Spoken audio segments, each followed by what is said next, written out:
Alrighty. Oh boy, a little raspy voice there. Happy Monday.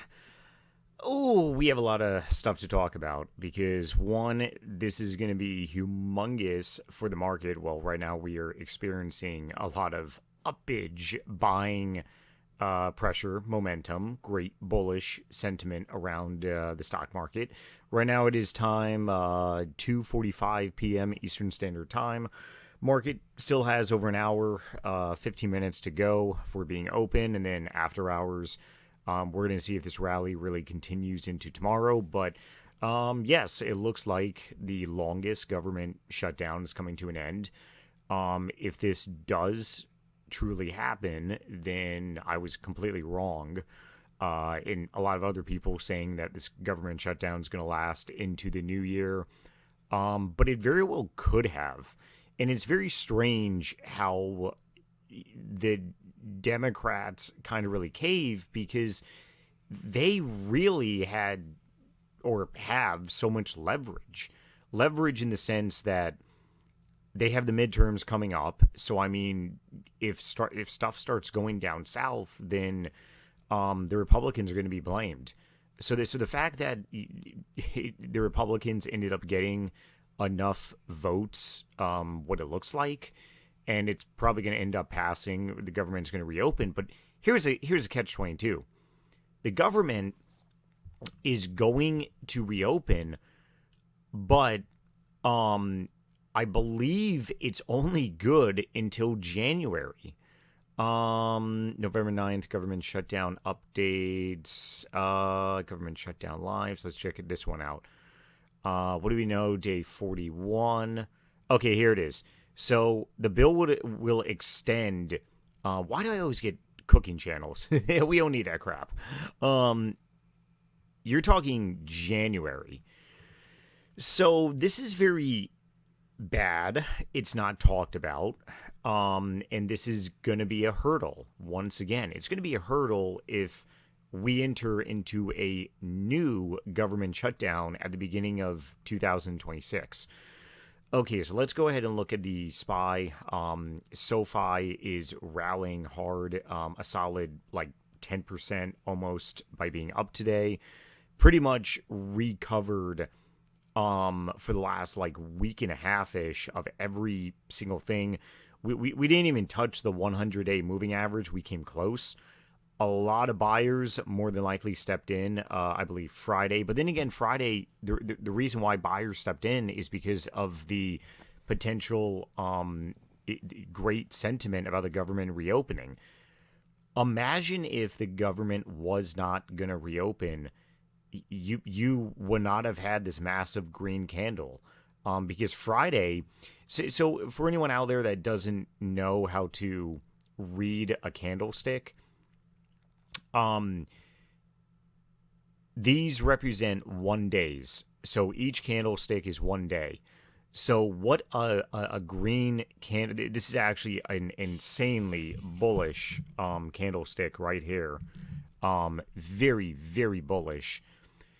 So basically pretty much we opened Friday at 26.53. So the bottom part of this candlestick is where we opened. We closed all the way up here at 28.21. But during the day, we ended up dipping all the way down to 25.70. And I believe we ended up dipping on Friday. It was, let's see, when was it? Okay, so Friday, Thursday, we opened up. Friday, 6 a.m. Yeah, so we dipped right on the market open all the way down, and then we pushed back up. We dipped down again, and it was right around afternoon Eastern time frame Friday.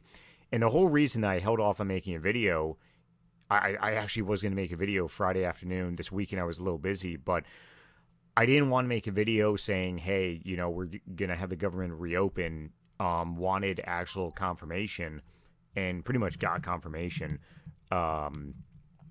So, yes, if the government did not, we very well could have just been trending down more and more and more.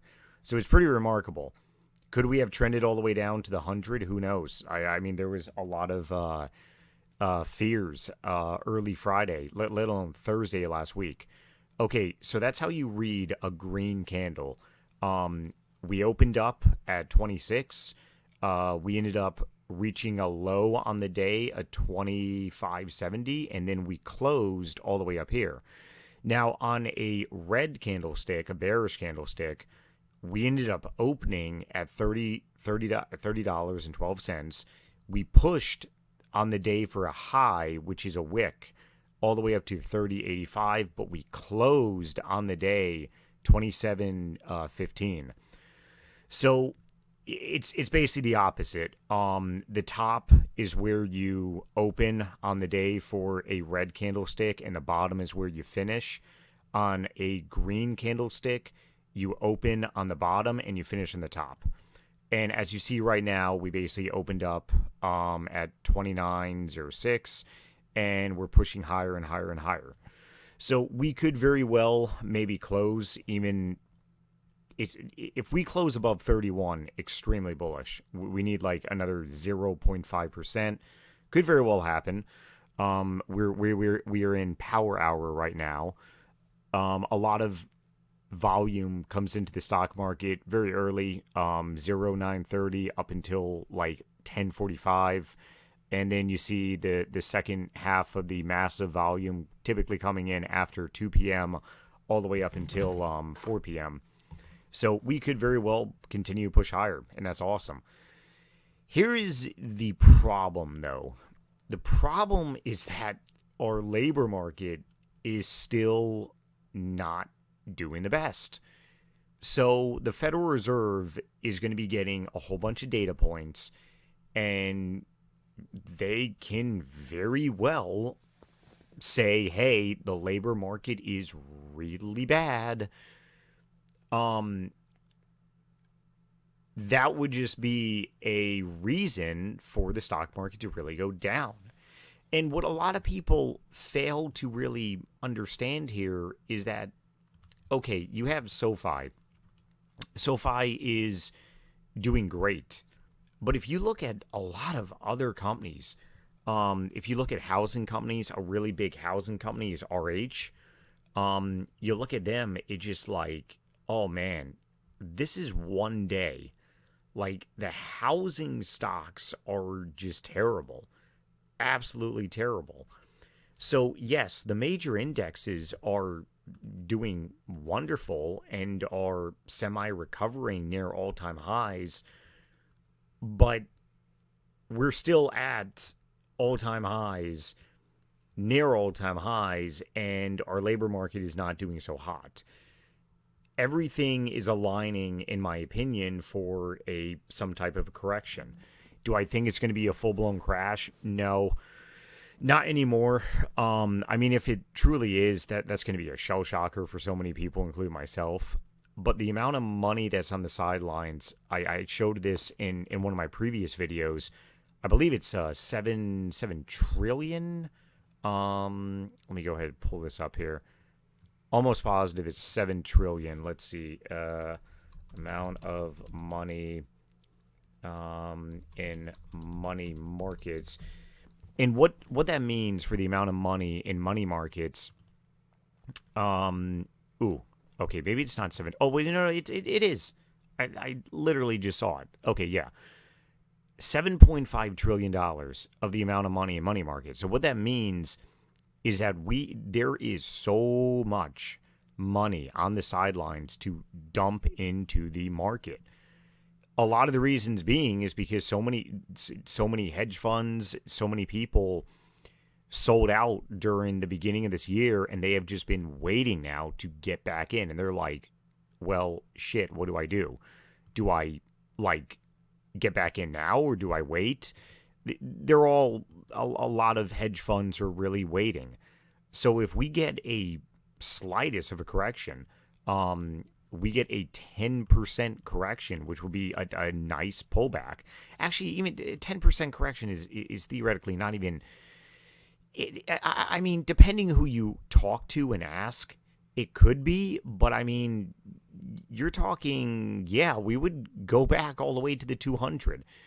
if we're going to pull back all the way to the 200, you're talking about the MACD is going to be reset. The RSI is going to be obliterated. Everything's going to be reset. And we could very well have great buying opportunities on great companies. I might actually do a public challenge, a public profile challenge at that point, because I'm actually very cash heavy right now, so I'm waiting for an opportunity. I might do like 25K or maybe 50K. Put it into a new profile and pretty much see if I can double or triple it by the end of 2026. I think that might be a cool challenge to do. But I mean, if major indexes go down by 10%, you're going to see stocks like Meta, great company. They're going to be hit even more because they're just going to go down the broader market. You look at Amazon, phenomenal company too. Not this one. Yeah, there we go. Amazon gapped up after earnings because they obliterated their earnings. They're just, oh man, they are just still growing. Growing. I actually, 2020, 2021, one of my coworkers actually became a millionaire because he ended up working for Amazon well over a decade ago, back in early like 2010 timeframe, and he was he wasn't a high executive or anything like that. He was just a manager at one of the warehouses, but he would, every single time he would buy stock, he would get a discount. So of course the guy was so smart. Yeah, you would be a moron. If you were buying Amazon shares back during this time frame, oh man. So the dude literally became a millionaire, and he's working like a small-time job just to have like stuff to do. But it goes to show you how much money you can make off this. But the point being is Amazon's still growing. Great company. If we get another big pullback into Amazon, into like the one, like if Amazon, even if Amazon goes back to the mid like 200, it's a screaming buy. I'm not a financial advisor, but you can understand the gist. Great companies. Can you go ahead and take 25 grand and turn it into 50, take 50, turn it into 100 in 1 year by throwing it into like great companies that got like corrected? Yes, you can. Palantir is another one. I talk a lot about Palantir. I'm a Palantir bull. Michael Berry is shorting Palantir. Is he smart to do it? I think he's probably betting against the entire market. I think that's the reason why he's doing it. Palantir is a phenomenal company. They shocked everyone with earnings. If this company, and I was in and out of I've been in and out of Palantir probably about half a dozen times now. Actually, more than half a dozen times. I think like 7, 8 times. Every single time, like, made money.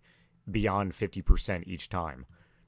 I wish that I held when I had shares all the way down here in the teens. But I did not. I ended up selling with 70%, 60%. Like just every single time I get in the stock and make money. It's incredible. But I mean, hey, if this stock pulls back, so the whole point is that a lot of people are really waiting and betting on this market to really go down, and we could very well rally all the way into Thanksgiving. We could rally all the way into Christmas, maybe early 26. We experience a lot of terrible things, such as a drawdown. But this year, no correction is ever the same. But we look back on corrections and we understand them somewhat alike and then somewhat not alike. Obviously, 2018, October already started a downturn, and it just got worse mid-November. Obviously, the chart looks so much different because we didn't even break the 200. And then you're talking about in middle of December up until Christmas, we dipped all the way down.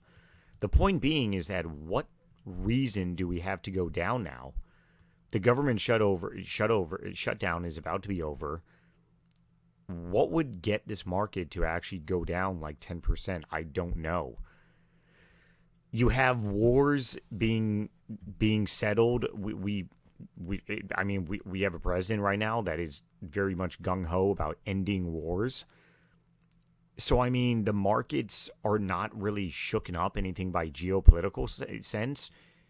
The Supreme Court, though, with the tariff case, the problem with the tariff case is that if the Supreme Court says, hey, you don't have the authority to go ahead and do tariffs, President Trump, you got to repay all the money back, the stock market may very well rally on that, because the stock market can very well say, well, that means less inflation.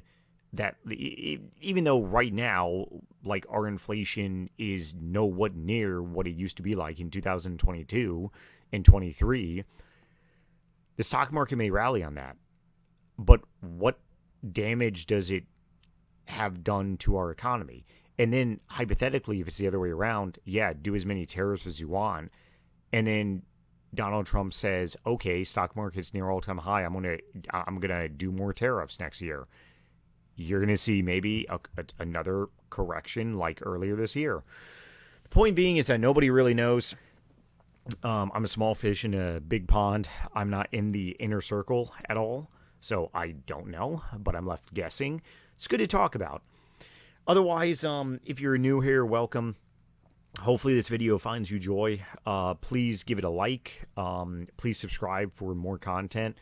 Check out my other videos in the last week or so, and tomorrow I'll be making another one. And yeah, hopefully I'm a bull, but I've moved away from the penny stock market, and I think right now is a great time to be getting into these growth companies.